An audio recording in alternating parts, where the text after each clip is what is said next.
이 사대부와 양반과 어울려 시문을 짓고 또 풍류를 논하며 당시 사회와 제도를 풍자했던 여인들. 아마 말을 알아듣는 꽃이라고 해서 해어화라고 불리기도 했는데요. 그들이 오늘날 태어났다면 아마 세상에 소식을 전해주는 아나운서나 사람들에게 즐거움을 주는 연예인이 되지 않았을까 싶습니다. 오늘은 신분제 사회에서 역사의 전면에 나서지 못하고 천대를 받아야만 했던 조선의 예능인 기생에 대해서 이야기 나눠보려고 합니다. 전국적으로 이름을 떨쳤던 강원의 기생 홍장과 청심을 만나러 조선초 강릉으로 시간여행 떠나보시죠.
강원도 출신 가수 박상철 씨가 황진이를 불렀잖아요. 예. 근데 그 바뀌어야 되겠네 이제. 이게 요즘 젊은 사람들이 이 얘기를 들으면은 뭐라 그래 요즘 말로 헐? 서민들이 그런 식으로 양반을 놀리는 풍자하는, 소재로 네. 예. 사연을 굉장히 많이 가진 그런 여인들이었을 것 같아요. 150명 정도 궁중에서 이제 인원을 항상 유지를 하고 있었습니다. 예, 오늘 본격적인 이야기에 앞서서 먼저 기생이란 어떤 분들인지부터 좀 알아봐야 될 것 같습니다. 정교숙 교수님께 먼저 좀 여쭙고 싶네요. 어떻게 우리가 봐야 될까요? 기생하면 풍류를 이해하고 풍류를 표현할 줄 아는 직업인이었다라고 저는 봅니다.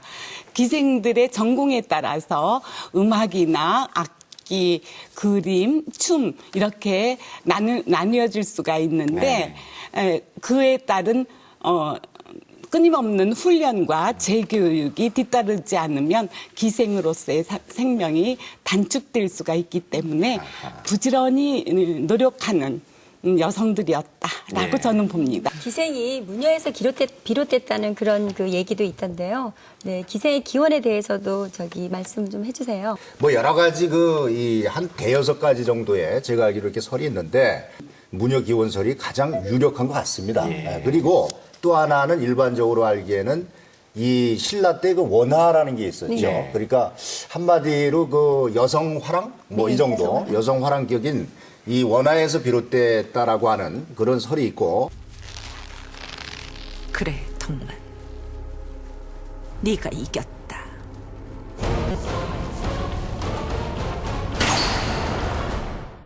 그 다음에 이제 실학자의 그 이익이라고 있었죠. 대표적인 작품이 이제 성호사설인데 거기 같은 경우에는 양수척에서 용모가 뛰어난 여자를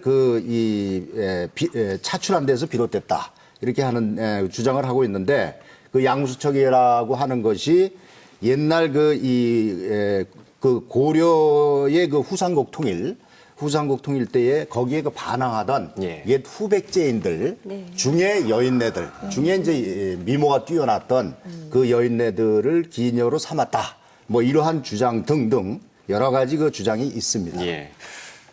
뭐 역사 얘기할 때마다 그렇습니다만 저는 그 과거가 참 궁금하거든요. 그 시대로 좀 가봤으면 정말 지금도 막 궁금해요. 정말 어느 설이 맞는지. 그러면 기록을 우리가 생각해야 되잖아요. 그럼 우리 역사에서 이 기생이라는 표현이 등장하는 기록이랄까요? 언제부터 등장하는 겁니까? 예, 지금 앞서 말씀해 주신 것처럼 사실 성호사설의 내용이 나와 있지만요. 고려사라는 책자를 보게 되면 그 편찬 기록에 보면 최충현 열전에 이제 기생에 대한 기자가 처음 나옵니다. 사실은 이제 그 계집여변에 제주 기자가 나오는데요. 그때도 이제 기생이라는 생자는 없습니다. 왜 제가 생자에 좀 많이 언급을 하냐면 중국이나 일본의 어떤 용례에도 생자가 들어간 문헌은 없습니다. 지금까지도. 그래서 이제 뭐 검색을 해도 기생이라는 한자를 써도 한국에서만 예. 쓰는 용어고요. 그러니까 한국식 한자죠. 그 다음에 이제 짚고 넘어가야 될 부분 중에 하나가 사람 인변에 제주 기자가 있습니다. 네. 이 기자로 따지면 삼국유사까지 기록이 올라가고요.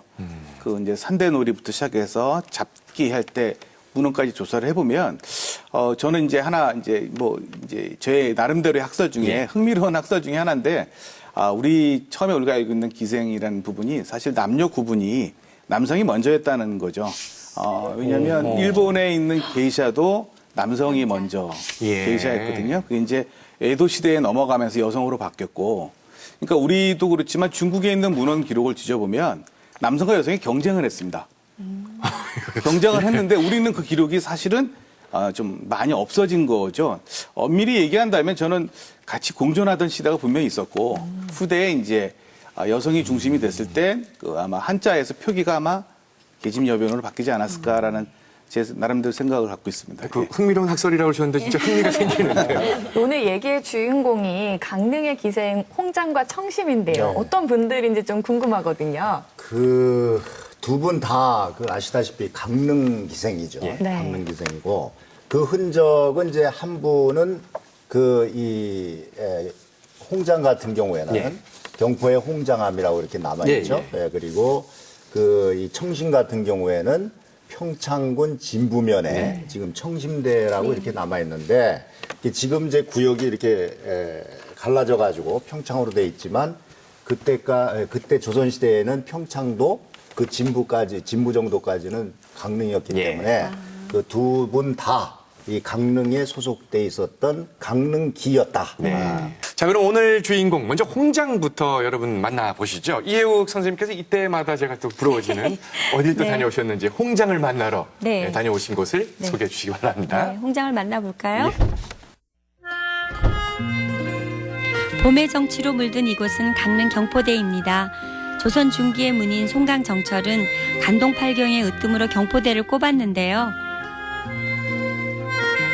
경포 호수와 그 너머 동해의 풍경까지 굽어보는 이곳은 그 누가 와서 보더라도 정철의 말에 고개를 끄덕일 명당 중의 명당입니다. 이거 경포대는 어떤 곳인가요? 경포대는요, 자연 경관이 가장 간동팔경 중에서도 제1경이라고 할 만큼 경승지거든요. 그래서 전국에서 오는 시묵객들이 많이 묵었다 간 곳이기도 하고요. 중앙에서 사신 관리들이 오면 감사를 받던 곳이기도 하고요. 전국에서 최초로 노인잔치를 열었던 곳이기도 합니다.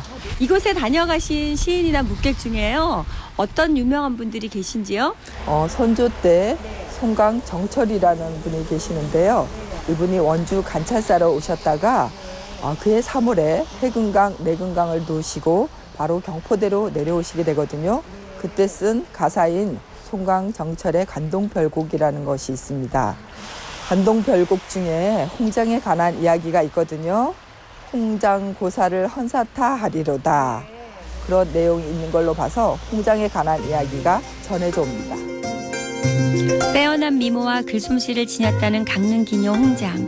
그녀의 이야기는 정철의 간동별곡뿐 아니라 서거정의 동인시화에도 기록돼 있는데요. 경포호엔 홍장과 강원도 안찰사 박신의 사랑 이야기가 전해지고 있습니다.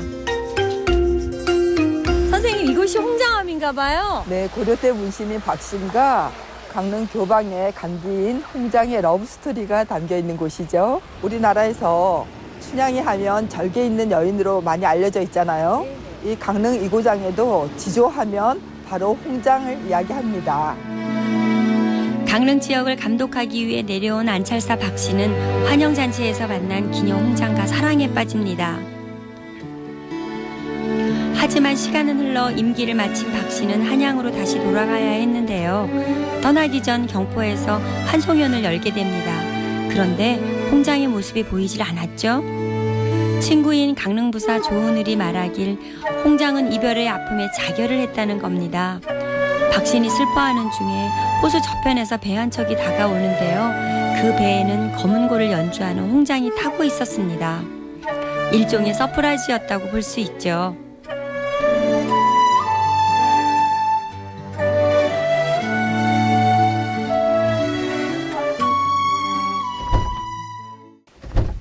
네, 이 홍장의 흔적을 여러분 느껴보셨습니다. 이혁 선생님이 다녀오셨는데 그날은 상당히 좀 쌀쌀해 보인 날이었네요. 비도 오고 예. 바람도 불고. 근데 오히려 더 운치가 있었습니다. 네. 실제로 그 당시에 어떤 기생의 위상이랄까요? 그 역할과 신분 설명을 좀 해주세요. 예, 국가 행사에서 주로 이제 여학이라고 해서 가무 공연을 할 때 주최자가 이제 기생이었습니다. 네. 신분은 이제 천민이었고요. 근데 이 문제가 뭐였냐면 고려 시대에는 국가에서 직접적으로 관리를 그렇게 많이 하지는 않았고요. 기생의 제도는 사실 조선 시대 때 틀을 잡혔다고 예. 볼 수 있는데요. 흥미로운 건 천민이고 국가의 행사인데 한 150명 정도 궁중에서 이제 인원을 항상 이렇게 유지를 하고 있었습니다. 물론 뭐 연산군 때는 1000명이 넘은 경우도 있었고요. 그렇지만 흥미로운 게 월급이 없었습니다. 예. 녹을 받지는 못했습니다. 거의 받지는 못했기 때문에 자체 해결을 해야 됩니다. 기생들이. 그러다 보니까 치장도 사실은 국가에서 아무 부담은 안 해주니까 그래서 기부라고 해서 우리 흔히 얘기는 기생서방이라는 사람의 그 후원을 받지 않으면 예. 생계도 유지할 수가 없던 거죠. 더 웃긴 거는 좀 흥미로운 거는 기역이라고 그래서 우리가 부역이라는 표현처럼 예. 기생의 업무 그 역할을 할 수 있는 기간이 경국대전에는 만 50세로 되어 있습니다. 예. 그러니까 50세까지 나라에서 부름이 있으면 가무 공연을 무료로 나가서 해야 된다는 겁니다. 그러니까 사실은 어떻게 보면 불합리한 이중적인 존재입니다. 예. 그냥 국가에서 관리를 해주지만 사실은 엄밀히 아무런 따지면 지원도 없고. 아무 지원이 없습니다. 저는 또 궁금한 게 화면에서 잠깐 나왔는데요. 홍장이랑 박신의 러브 스토리. 뭐니 해도 이야기하면 또 사랑 이야기가 아닐까 싶은데요. 홍 교수님 자세히 좀 알려주세요. 우리 저기 슬기 씨 미혼이죠? 예, 그래서 그러다 아마 보니까 관심이. 아직도 그 사랑 이야기가 가장 가슴에 와닿고 그런 것 같은데 그 맞습니다. 그 아까도 나왔지만은 이 송강정철의 관동별곡에도 이 홍장과 그 박신의 예. 이야기가 아주 시끄러운 사랑 이야기였던 것 같고 그때까지 그렇게 이제 그 얘기가 전승돼 왔겠죠. 그랬을 것 같고 한데 홍장과 그 박신의 이야기는 워낙 그 갈래가 많아요. 예. 여러 갈래가 있다가 보니까 자연히 이제 드라마틱한 어떤 요소도 거기 많이 이제 첨가가 되고 그런데 역시 그 중에 이 백미는 이 박신이 왔다가 안찰서로 왔다가 홍장이하고 꿈결 같은 맨날을 보내고 나서 떠나는 환송하는 날, 이 환송 잔치에서 일어났던 그 어떤 뭐랄까 특별 이벤트가 되겠습니다. 이벤트가 뭐냐면 그 떠나던 날 굉장히 열심히 보시죠. 열심히 보시는데 아주 좋습니다. 자세가. 이 자리에서 환송 자리에서 그때의 부사가 조운흘이었어요. 조운흘. 요 사람이 조운흘 부사가 이 박신 지금 얘기하고 있는 박신과 친구였습니다. 친구였는데 자기 친구가 이제 안찰서로 왔다가 떠나니까 뭐 특별 이벤트를 해줘야 되잖아요. 좋은 친구네요. 좋은 친구죠. 근데 한 짓은 아주 나빠요. 속입니다, 한마디로. 뭐냐면은 미리 거기 이제 참석자들이 있을 거 아닙니까? 그 참석자들하고 이렇게 짜가지고 이 박신을 갖다가 자기 친구인 안찰서 박신을 속여요. 어떻게 속이냐면은 자기와 그 박신과 꿈결같이 지냈던 그 홍장이 이별이 하도 서러워서 자결을 했다. 그래서 죽었다. 라고 이렇게 요새 전문 용어로 뭡니까? 뻥을 칩니다. 뻥을 쳐가지고 그걸 순진하게도 내려오는 설화에 의하면 박신이 그걸 믿습니다. 그러니까 박신이 굉장히 비통에 빠졌을 거 아니에요. 그러니까 한참 슬퍼하고 있는데 갑자기 그 경포 저쪽에서 건너편에서 배 한 척이 딱 다가오는데 그때 달빛은 교교하고 물안개가 쫙 껴 있었어요. 근데 딱 다가오는 거야. 그래서 저쪽을 봐라. 그러니까 이제 점점 다가오는데 그 배가 완전히 꽃으로 치장을 해버렸어요. 이른바 화선이었다, 이게 화선. 딱 보는데 점점 가까이 오니까 이제 사람들 형체가 보이겠죠? 근데 거기에 어떤 선녀가, 저 선녀다. 그런데 그 선녀가 검은 고까지 타고 있는 거야, 거기에서. 그러니까 얼마나 환상적이었겠어요. 그리고서는 점점 가서 이제 육안으로 이렇게 볼 정도가 딱 되는데 자세히 보니까 그게 누구였겠어요? 홍장이었구나. 그게 홍장이었어요. 예, 예. 예? 박신으로서는 거의 그러니까 아니 이제 그렇죠. 귀신일 수도 있겠지. 이게 결국 나중에 이게 밝혀지면서 거기 참석했던 사람들이 박수를 막 치는 거야. 이제 웃겨 죽겠다고 박장대소를. 뭐 이런 얘기가 되겠습니다. 이게 요즘 젊은 사람들이 이 얘기를 들으면은 뭐라 그래? 요즘 말로 헐? 뭐 이렇게 얘기할 수 있겠는데 네, 그 전문용어를 많이 쓰니까 예. 뻥하고 헐. 그렇습니다. 예, 그렇고 근데 이제 이렇게 박신이 홍장하고 홍장한테 떠나고 나서 1년 후에 이게 올라가면서 뭐라 그랬겠어요? 그런 말 얘기 많이 들어봤을 거 아니야. 데리러 온다. 데리러 올 테니까 기다리고 있어라. 홍장이 또 그 말을 믿고 아까 박신이 뻥친 거를 그 믿듯이 이렇게 믿어요. 그래서 기다리다가 한 1년이 지난 다음에 뭐 밝혀지지는 않았지만 박씨는 아마 까마득하게 있지 않았을까 싶어. 있지 않았을까 싶은데 그 나중에 또 그 순찰사가 돼가지고 도순찰사가 돼서 내려와요. 다시 강원도에.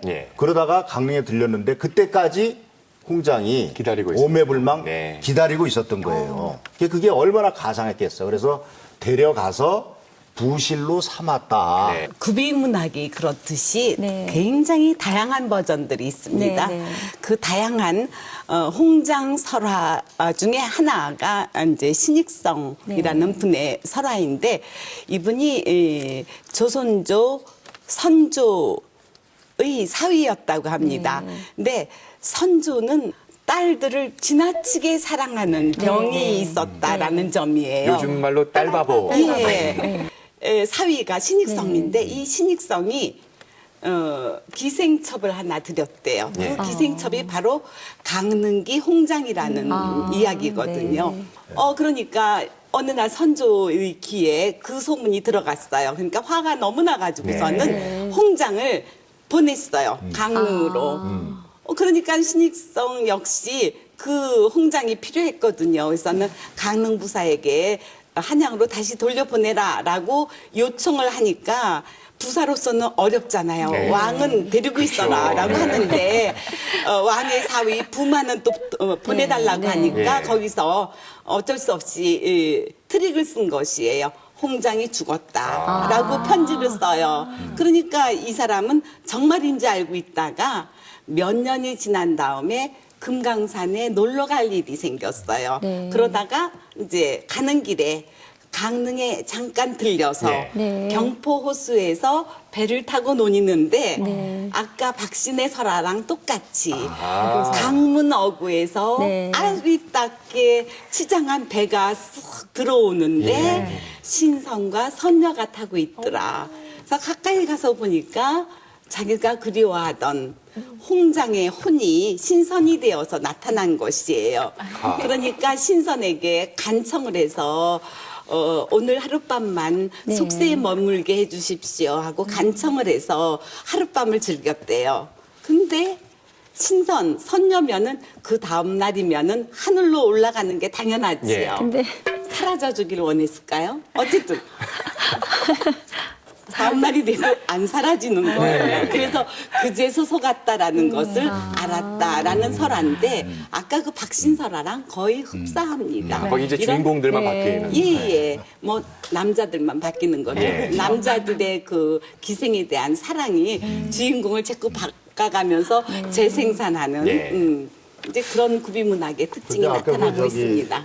말씀하신 신익성이 그 우리 신 교수님 혹시 선조 되시는 거 아니에요? 성산 같은데? 그렇죠. 지금 점잖게 계시던 우리 신 교수님이 깜짝 놀라셨습니다. 요때쯤에서 달라진 것은 조선 후기로 내려오면서 양반이 일반 서민들의 놀잇감으로 전락하게 되는 모습이에요. 그건 왜 그랬는가 하면 조선 후기쯤 되면 양반 신분이 인기가 있으니까 너도 나도 양반 족보를 사서 양반 수가 엄청 확대가 되거든요. 뭐 어느 동네는 뭐 전체 인구의 4분의 3이 양반이 됐다 할 정도니까 별로 이렇게 신비스러울 존재도 아니고 그리고 이제 경제적으로도 그 신분을 유지할 만큼 넉넉하지도 않은 양반들도 많아지게 되니까 서민들이 그런 식으로 양반을 놀리는 풍자하는, 소재로 네. 예, 변화하게 되었다는 이야기입니다. 네.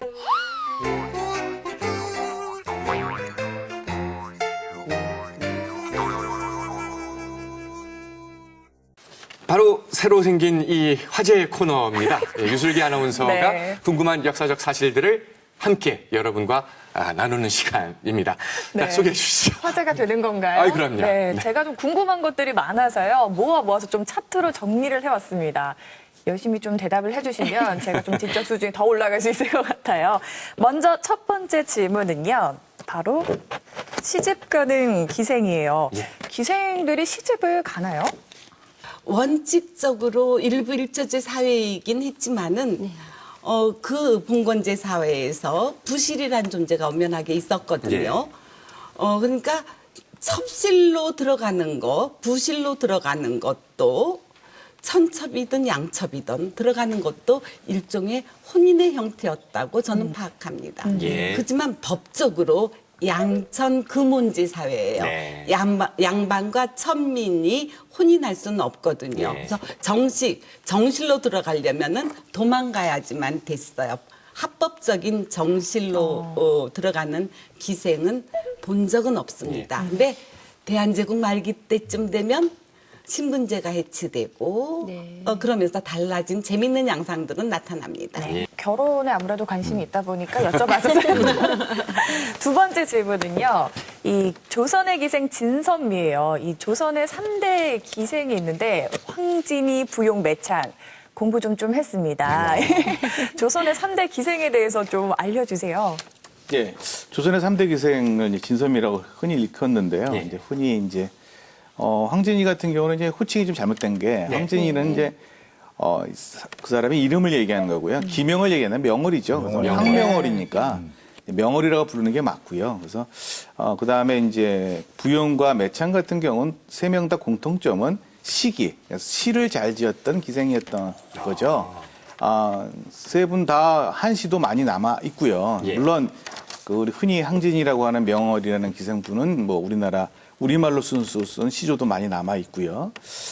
이제 대표적으로 이제 항진이 얘기를 조금 한다면 항진이 같은 경우는 저는 이제 이렇게 이야기하고 싶습니다.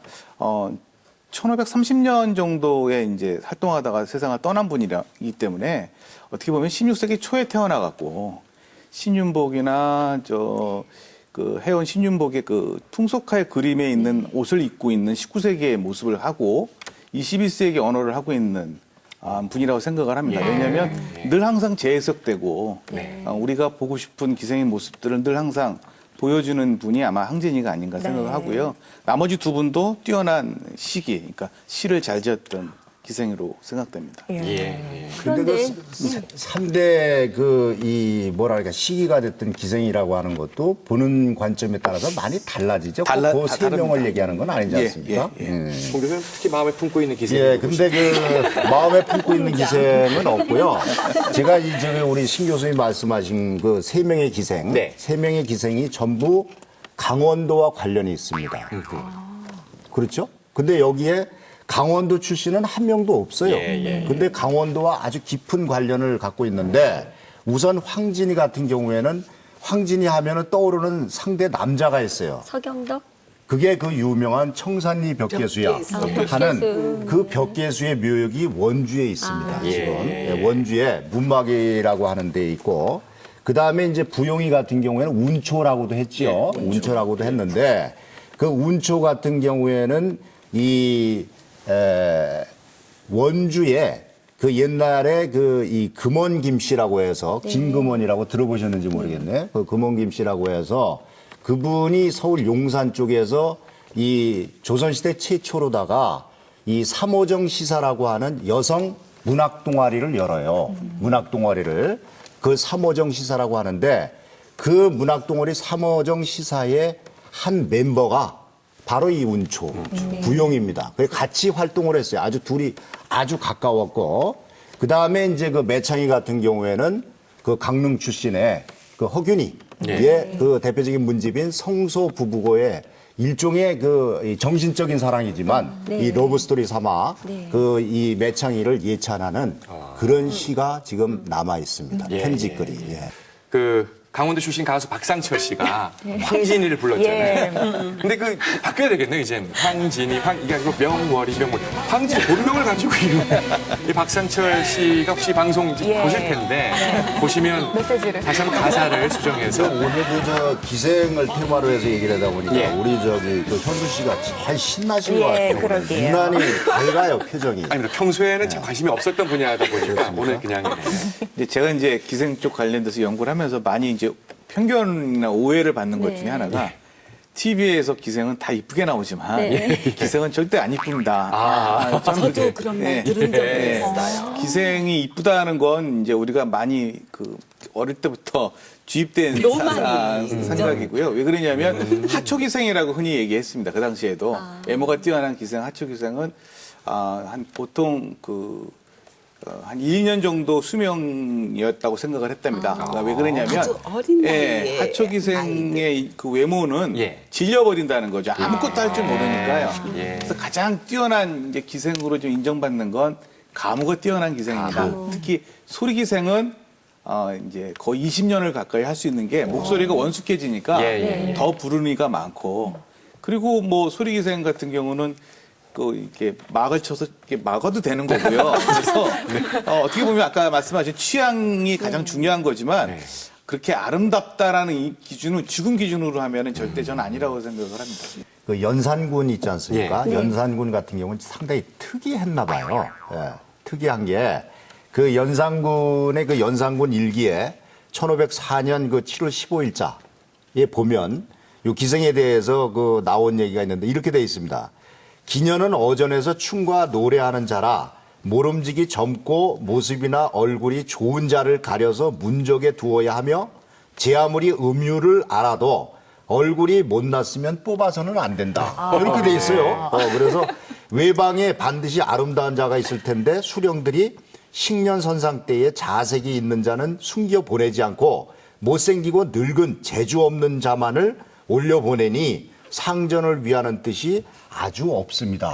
이렇게 돼 있는 걸로 봐서는 연산군 같은 경우에는 좀 특별한 인물이었던 게 사실인 것 같습니다. 연산군은 외모 지상주의자 그렇네요. 그러니까. 이 마지막 질문은요. 이 궁궐에도 기녀가 기생이 살았었는데요. 이 드라마 대장금을 보면은 의녀가 또 기생의 역할을 했는데 의녀랑 기생이 약간 연결이 사실 잘 안 되는 게 맞거든요. 그렇죠. 네, 그런 드라마 사극 같은 경우에도 그렇게 많이 나오고 그랬는데 이 궁궐에도 그때의 당연히 기생이 있었고 그걸 크게 나누면은 이 관기 같은 경우에 아까도 잠깐 우리 신 교수님 말씀하셨나 그 경기가 있었고 그다음에 지방기가 있었습니다. 그러니까 궁궐에 있었고 지방의 관하에 있었고 이렇게 나눠져 있고 또 이 지방기 중에서 그 주기적으로 좀 이렇게 여러 가지가 뛰어난 있을 거 아닙니까? 그럼 올려보내요. 그 선상기라고 하는데 선상기. 아까 연산군 일기에도 잠깐 읽었지만 이 선상기로 올라온 경우도 있었고 그 다음에 이 경기 중에는 지금 질문하신 그 약방기생. 그러니까 약재를 다루는 이 약방기생. 그러니까 뭐 일종의 의녀 비슷한 거 아니겠습니까? 그죠? 약방기생이라든지 상방기생도 있었어요. 상방기생은 뭐냐면 상의원이라 그래가지고 궁실의 의복, 의복을 의복을 이제 뭐 재봉질도 하고 뭐 관리도 하고 하는 일종의 의상실이라고 할까요? 뭐 그런 식의 거기에 소속돼 있었던 상방기생도 있었습니다. 그러니까 꼭 아까 우리 신 교수님 말씀하신 대로 얘기로서 뭐 나와가지고 가무를 연출하고 요것만은 아니었던 거죠. 그러니까 어떻게 보면 딱 역할이 정해져 있다고 하지만 그것만 한 거는 아닌 것 같아요. 그래서 이런 기생들도 필요할 경우에 약방기생이 됐든 상방기생이 됐든 그 연회가 열리고 필요할 때는 거기에 또 나가기도 하고 나가서 그 가무를 뭐 연출하기도 하고 이런 식으로 했고 이 흥청망청이라는 말 들어봤죠? 흥청망청이 누구한테서 나온 겁니까, 그게? 연산군한테서 나온 건데 그때에 그 기록의 연산군은 이 조선왕조 실록에 보면은 흥청을 뽑을 때에 얼굴에 분칠을 못하게 하라. 이렇게 돼 있어요. 그러니까 지금식으로 따지면 뭡니까, 그게? 생얼. 쌩얼이에요, 쌩얼. 이런 봐. 쌩얼로다. 그러니까 그러면서 그 얼굴에 분칠해가지고 화장기 있어서 이렇게 보이는 게 그게 뭐 진짜 미모냐. 그러니까 한마디로 해서 꺼죽을 다 벗겨라. 저희도 지금 분장했는데 분장 다 지워라 이 말이지. 그래고서는 그렇게 얘기를 하는데 이 와중에 그 이 연상군 이런 까다로운 연상군한테 가장 마음에 들었던 여자가 하나 있었어요. 그게 누구냐면은 제가 강원도가 아니면 얘기를 안 하겠죠. 강원도 출신의 기생이 연상군을 완전히 시체말로 녹였습니다. 그게 원주에서 올라갔던 선상기로 원주 기생 월하매예요. 월하매. 그러니까 달 밑에 매화. 달빛 밑에 매화라고 그럴까? 그 월하매. 근데 월하매가 올라갔다가 이 흥청이라는 게 이렇게 있으면 가흥청이 있어요. 이건 뭐냐면 흥청이 되기 위한 준비 과정? 사전 준비 과정. 그 대기소. 이 가흥청으로 있었던 월하매가 안타깝게도 일찍 죽어요. 병사를 해. 근데 이 연상군이 얼마나 그걸 슬퍼하는지 그 국내에다가 별실을 차려서 거기다가 빈소를 차려줘요. 그리고 자기가 수시로 가서 문상도 하고 또 그 월하매한테 여완이라고 하는 이름도 져줘요. 여완. 져주고 그 부모 형제도 불러서 적견도 하고 말이지. 이렇게 해서 나중에 추모시까지 그게 실록에 나와 있습니다. 추모지까지 져서 줬던 그 월하매라고 하는 기생이 있었습니다. 오늘 우리가 얘기하고 있는 주인공 홍장과 또 한 분 바로 청심이 있습니다. 청심의 흔적도 역시 이혜옥 선생님이 다녀오셨습니다. 소개해 주시죠. 깎아지른 듯한 풍광을 자랑하는 이곳은 청심대입니다. 이곳엔 강릉의 기녀 청심의 안타까운 사연이 전해 내려오고 있는데요. 매정이 떠나는 정인을 놓아줄 수 없어 일편단심 연정을 스스로 끊어야 했던 가련한 여인 청심. 그녀에겐 어떤 사연이 있었던 걸까요?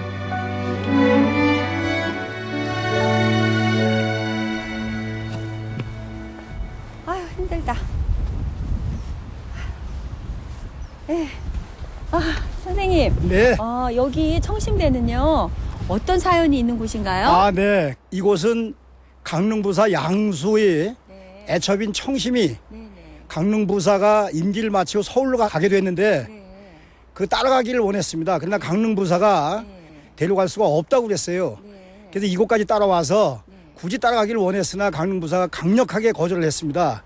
그래서 청심이 말하기를 불경이부하고 일부 종사인데 우때 사또께서는 약속을 어기시고 이렇게 언약을 어길 수가 있느냐.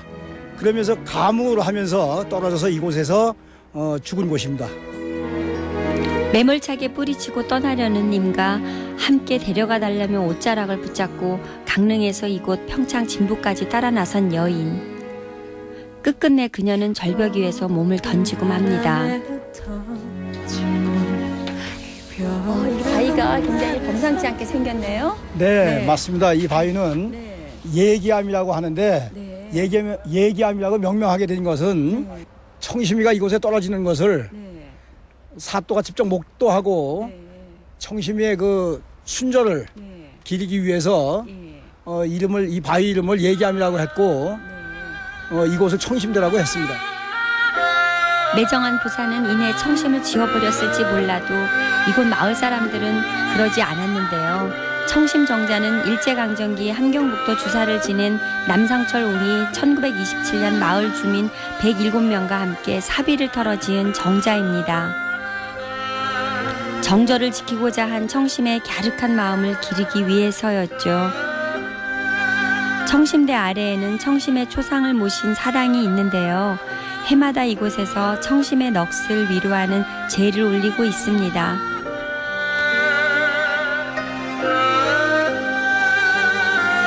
한 여인의 애달픈 사연을 보듬어하는 마을 주민들의 마음에 청심의 넋은 작은아마 위로를 받고 있겠죠.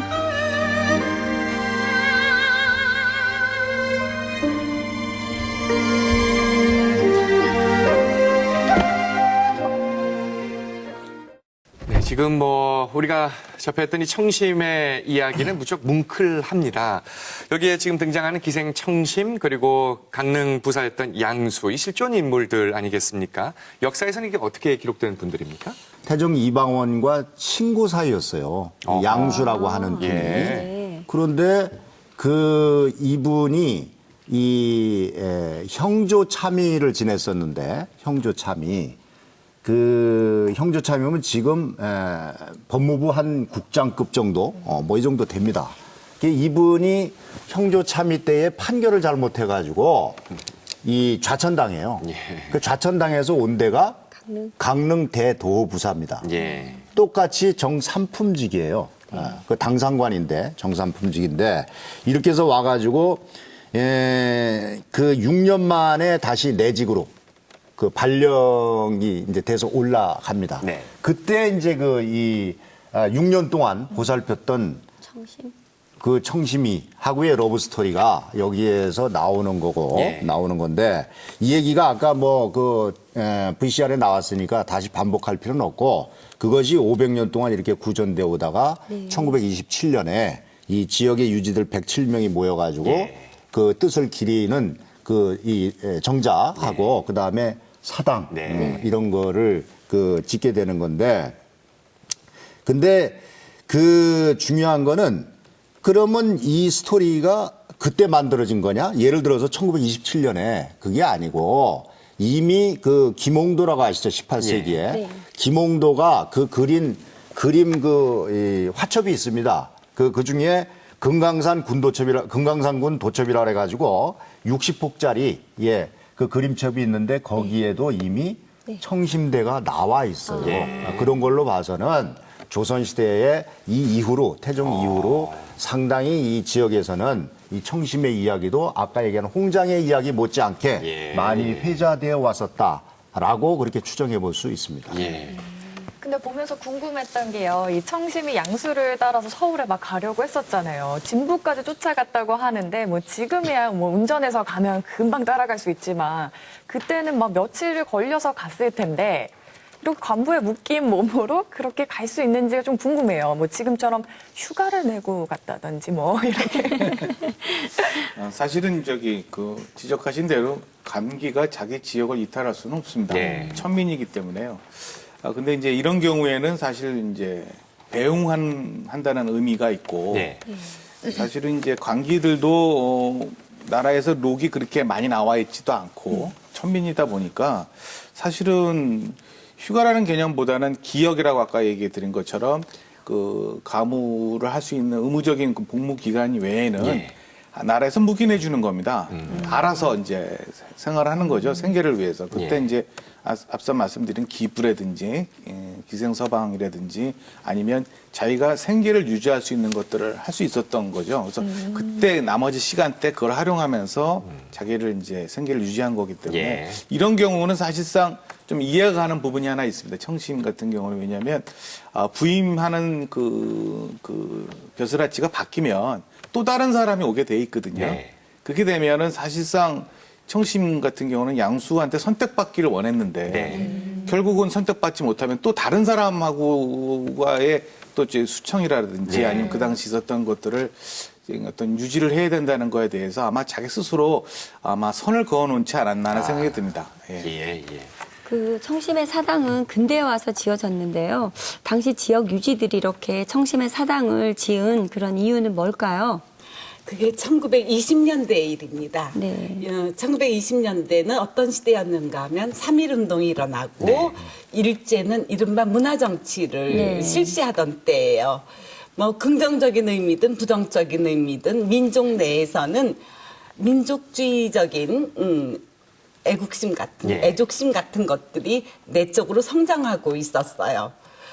그리고 또 한편으로는 이 지방 유지들에 의해서 이것이 만들어지지 않았습니까? 근데 지방 유지들은 봉건적인 존재예요.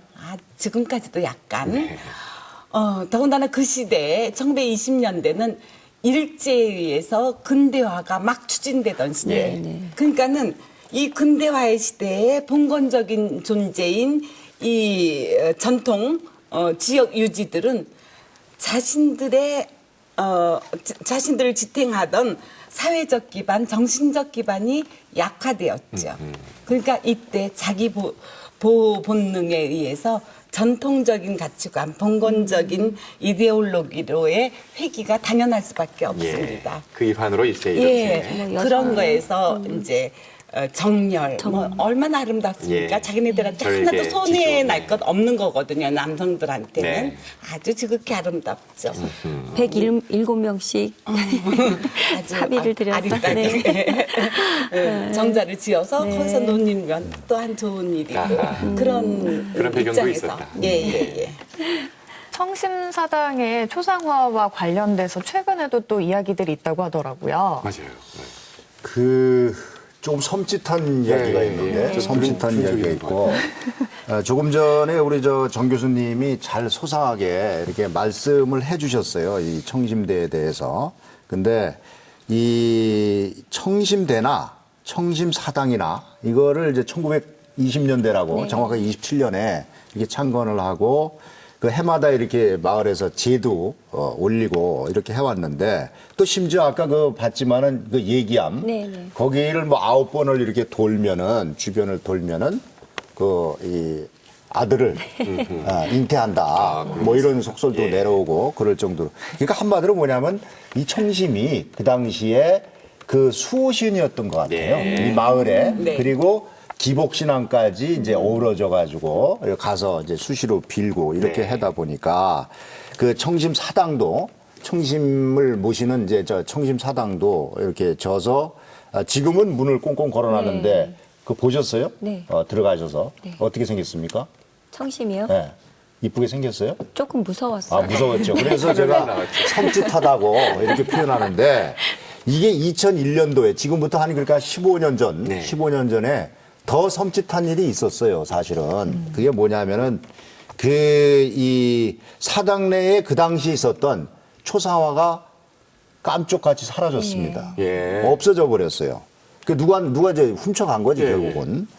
그 전까지는 아마 이걸 열어놓고 그랬던 것 같아요. 지금은 꽁꽁 묶여 있는데, 잠궈 놓고 있는데, 그 도난 사건이 발생하고 나서 그 마을의 청년 남자들이 한 10명이 이런저런 이유로다가 사망을 했어요. 잇따라 그런 사건이 일어나다 보니까 얼마나 이게 이제 그 흉흉해졌겠어요. 이 분위기가. 그래가지고 그때 어떤 사람이 하도 답답하고 그러니까 심령술사를 찾아가서 그 얘기를 하면서 이 이유가 뭐냐 그렇게 얘기를 했더니 심령술사가 하는 말이 청심의 혼령을 내가 대변하는데 청심의 얘기는 이렇다 하면서 이렇게 사고가 나서 죽은 것은 내 탓이 아니다.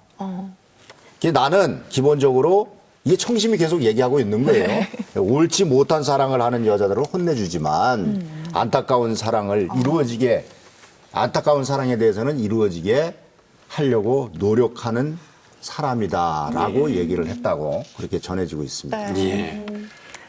이거 최근에 벌어진 일까지.